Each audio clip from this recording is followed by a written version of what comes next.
Araw-araw na pagbasa ng Biblia, Araw 15. Lumang Tipan, Genesis Kapitulo 31 versikulo 1 hanggang 55. Ngayon narinig ni Jacob ang mga salita ng mga anak ni Laban, na sinabi nila, kinuha ni Jacob ang lahat ng mga pag-aari ng ating ninuno, at galing sa mga pag-aari ng ating ninuno ang lahat ng nakuha niyang kayamanan. Nakita ni Jacob ang anyo ng mukha ni Laban. Nakita niya na nagbago ang kanyang pakikitungo sa kanya. Pagkatapos sinabi ni Yahweh kay Jacob, bumalik ka sa lupain ng iyong mga ninuno at sa iyong mga kamag-anak, at ako'y makakasama mo. Pinatawag at pinapanta ni Jacob sina Rachel at Leah sa bukid sa kanyang kawan at sinabi sa kanila, nakita kong nagbago ang pakikitungo ng inyong ama sa akin, ngunit ang Diyos ng aking ama ay kasama ko.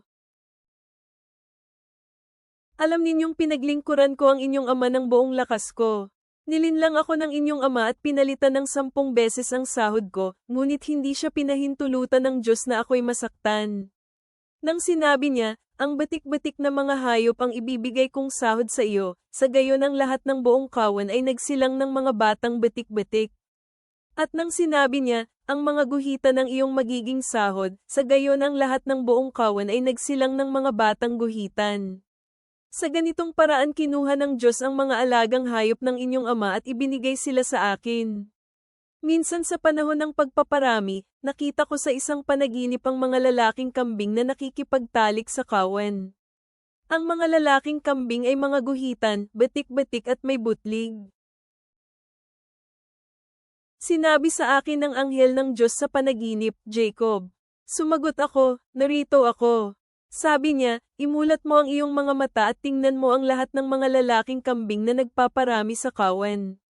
Sila ay mga guhitan, may batik-batik at may batik, sapagkat nakita ko ang lahat ng bagay na ginagawa ni Laban sa iyo. Ako ang Diyos ng Bethel, kung saan mo binuhusan ng langis ang isang haligi, kung saan ka gumawa ng isang panata sa akin. Ngayon, tumindig ka at lisanin ang lupaing ito at bumalik sa lupain ng iyong kapanganakan. Sumagot sina Rachel at Leah at sinabi sa kanya, mayroon ba kaming makukuhang anumang pamana sa bahay ng aming ama? Hindi ba itinuring niya tayo bilang mga dayuhan? Sapagkat ipinagbili niya tayo at tuluyang inubos ang ating pera. Dahil lahat ng kayamanang kinuha ng Diyos sa ating ama ngayon sa atin na at sa ating mga anak. Kaya ngayon, anumang sinabi ng Diyos sa iyo, gawin mo. Pagkatapos bumangon si Jacob at pinasakay ang kanyang mga anak at mga asawa sa mga kamelyo. Pinuna niya ang kanyang mga alagang hayop, kasabay ng lahat ng kanyang mga ari-arian, pati na ang mga alagang hayop na nakuha niya sa Paddan Aram. Pagkatapos humayo siya patungo sa lupain ng Canaan sa kanyang amang si Isaac.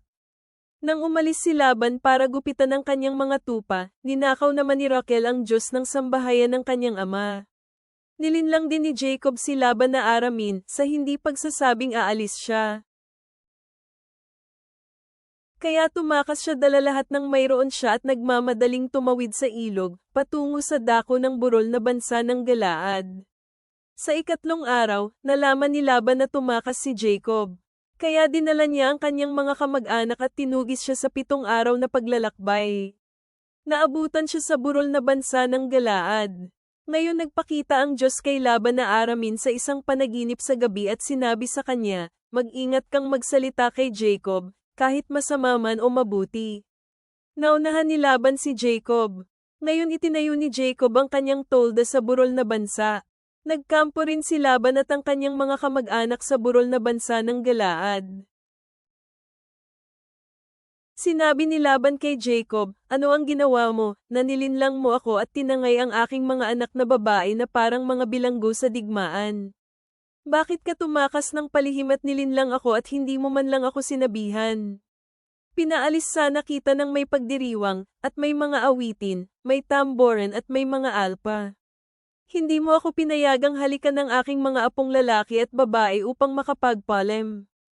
Gumawa ka ng kamangmangan. Nasa kapangyarihan ko ang gawan kayo ng masama, ngunit ang Diyos ng inyong ama ay nakipag-usap sa akin kagabi at sinabi, mag-ingat kang magsalita laban kay Jacob masama man o mabuti. At ngayon, lumayo ka dahil labis ka nang ulila sa bahay ng iyong ama. Ngunit bakit mo ninakaw ang aking mga Diyos? Sumagot si Jacob at sinabi kay Laban, dahil natatakot ako at ang akala ko na kukunin mo ang iyong mga anak na babae mula sa akin nang sapilitan kaya umalis ako ng palihim. Kung sino man ang nagnakaw ng iyong mga Diyos-Diyosan ay hindi na patuloy na mabubuhay. Sa harap ng ating mga kamag-anak, alamin mo kung anong mayroon sa akin ang sa iyo at kunin mo. Pagkat hindi alam ni Jacob na si Raquel ang nagnakaw sa mga iyon.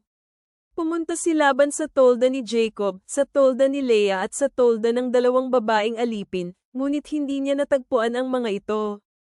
Pumunta siya sa tolda ni Leah at pumasok sa tolda ni Raquel. Ngayon kinuha ni Raquel ang Diyos ng sambahayan, nilagay niya ang mga ito sa upuan sa likod ng kamelyo at inupuan niya. Hinanapan ni Laban ang buong tolda, ngunit hindi niya ito natagpuan. Sinabi ni Raquel sa kanyang ama, huwag kang magalit, aking Panginoon, sapagkat hindi ako makakatayo sa kinauupuan ko dahil sa ako ay may buwanang dalaw. Kaya naghanap siya ngunit hindi niya natagpuan ang kanyang pansambahayang Diyos. Nagalit si Jacob at nakipagtalo kay Laban. Sinabi niya sa kanya, ano ba ang atraso ko? Ano ba ang kasalanan ko, na pinag-iinitan mo akong habulin? Hinanapan mo na ang lahat ng aking ari-arian. Anong natagpuan mong iyong mga pansambahayang bagay? Ilagay ang mga iyon dito sa harap ng ating mga kamag-anak, upang humatol sila sa pagitan nating dalawa. Kasama ninyo ako sa loob ng 20 taon. Ang inyong mga babaeng tupa at babaeng kambing ay hindi nakunan, ni kumain ako ng anumang lalaking tupa mula sa iyong mga kawan.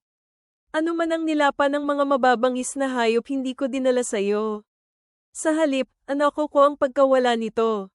Palagi mo akong pinagbayad sa mga nawawalang hayop, kahit na ninakaw sa araw o ninakaw sa gabi. Naroon ako, sa araw pinahirapan ako ng init, at nang nagyayelong hamog sa gabi, at nagtiis ako ng walang tulog. Nitong 20 taon ay nasa inyong sambahayan mo ako. Nagtrabaho ako ng 14 na taon para sa 2 mong anak na babae, at 6 na taon para sa iyong kawan. Binago mo ang aking sahod ng 10 beses.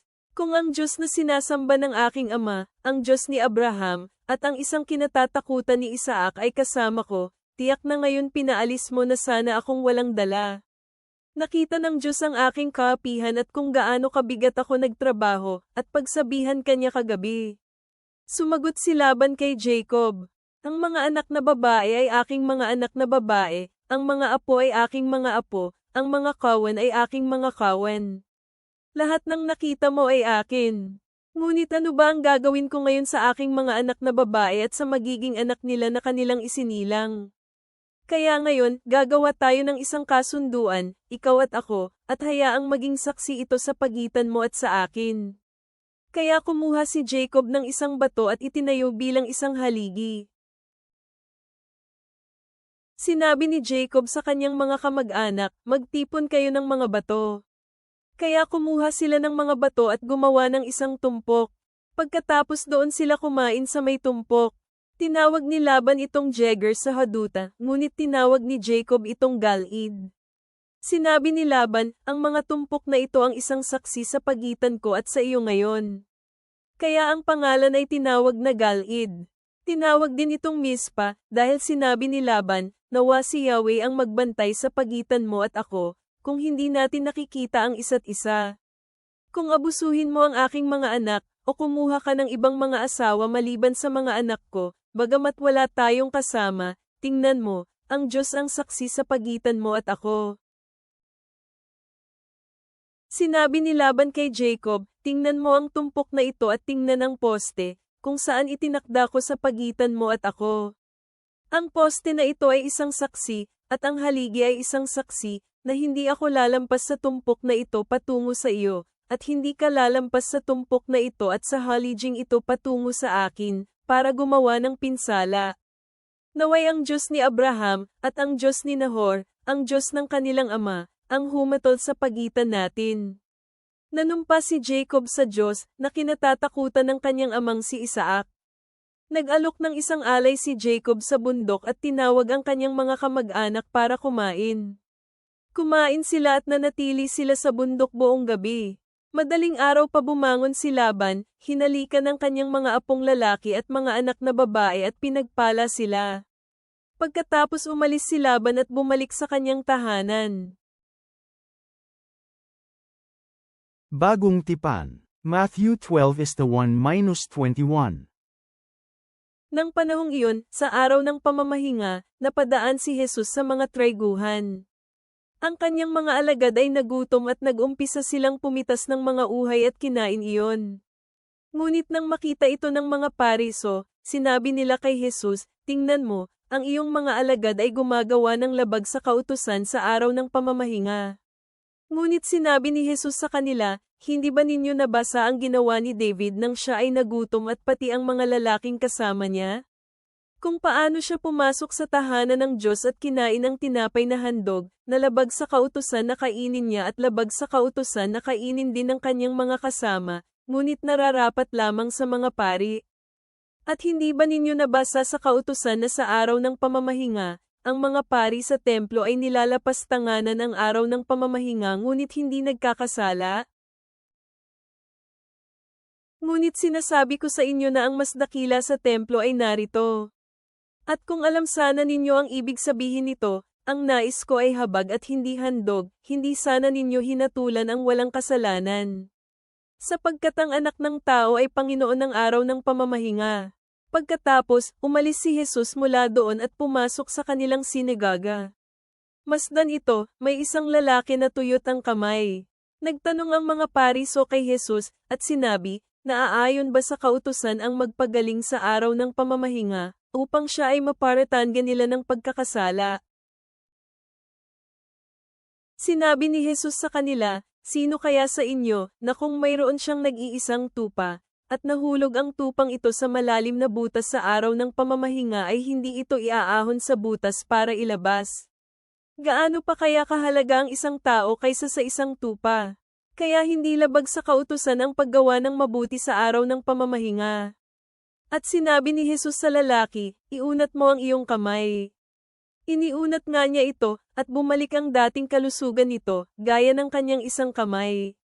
Ngunit lumabas ang mga Pariso at nagsabuatan laban sa kanya. Naghahanap sila ng paraan kung paano siya maipapatay. Nang mapansin ito ni Jesus, lumayo siya doon. Maraming tao ang sumunod sa kanya, at pinagaling niya silang lahat. Sila ay pinagbilinan niya na huwag ipapaalam sa iba ang tungkol sa kanya, ito ay upang magkatotoo ang sinabi sa pamamagitan ni Isaias na propeta, na nagsasabi, "Tingnan ninyo, ang aking lingkod na aking pinili, ang aking pinakamamahal, na siyang lubos na kinalulugdan ng aking kaluluwa. Ilalagay ko sa kanya ang aking espiritu, at ihahayag niya ang paghuhukom sa mga Gentil." Hindi siya magpupumilit o makikipagsigawan ng malakas, ni walang sino mang makaririnig ng kanyang tinig sa mga lansangan. Hindi niya babaliin ang anumang tambong marupok, hindi rin niya papatayin ang kahit na anong umuusok na pabilo, hanggang may padala niya ang paghuhukom sa katagumpayan. At ang mga Gentil ay magkakaroon ng pananalig sa kanyang pangalan. At ang mga Gentil ay magkakaroon ng pananalig sa kanyang pangalan. Mga awit. Psalm 13 minuto pasado 9:20. Maawa ka sa akin, Yahweh, tingnan mo kung paano ako inaapi ng mga kinamumuhian ako, ikaw na kayang agawin ako mula sa mga tarangkahan ng kamatayan. Para maihayag ko ang lahat ng kapurihan mo. Sa mga tarangkahan ng anak na babae ng Sayon magsasaya ako sa iyong kaligtasan. Lumubog ang mga bansa sa hukay na ginawa nila, nahuli ang mga paa nila sa lambat na tinago nila.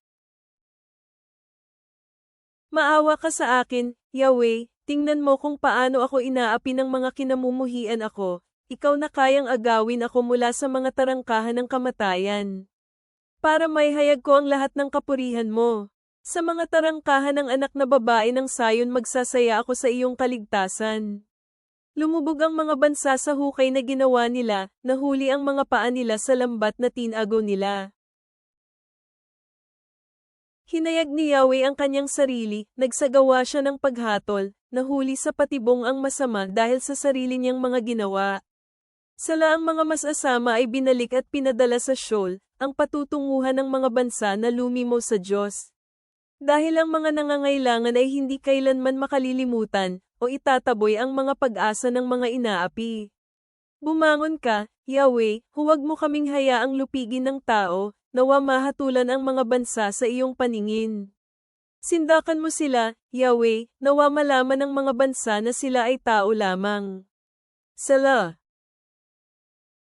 Mapagmahal na Panginoon, ikaw ang nag-oorkestra ng pagkakasundo at pagpapagaling sa mga nasirang relasyon ayon sa iyong perpektong plano.